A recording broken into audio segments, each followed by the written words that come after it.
লিচু খাইতে হলে তো একটু পরিশ্রম করতেই হবে, তাই না? আসসালামু আলাইকুম। কি অবস্থা? কেমন আছেন সবাই? নতুন ব্লগে সবাইকে স্বাগতম। আজকে আমরা যাচ্ছি লিচু গাছের পরিচর্যায়।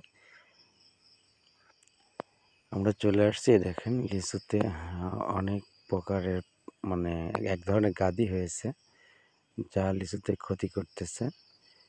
আমরা লিচুর পরিচর্যার জন্য কীটনাশক নিয়ে হাজির হয়েছি। এই যে মেশিন এবং পানির ড্রাম সব নিয়ে আমরা চলে আসছি। আজকে বিষ প্রয়োগ করব, যাতে করে এই যে পোকাগুলো চলে যায় এবং পোকা যেন আক্রমণ না করতে পারে, সেই ধরনের কীটনাশক প্রয়োগ করব।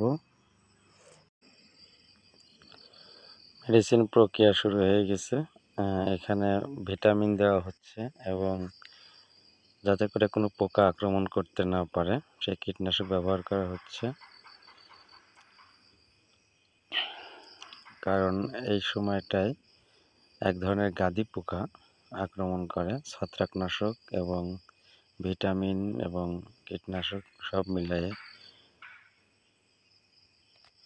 প্রসেস করা হচ্ছে।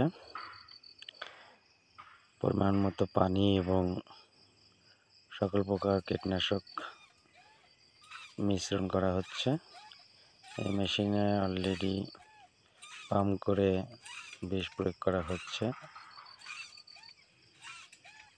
মেশিন কিন্তু পা মেশিন দিয়ে স্প্রে করা অনেক কষ্টসাধ্য, তবুও লিচুর পরিচর্যার জন্য করতে হচ্ছে,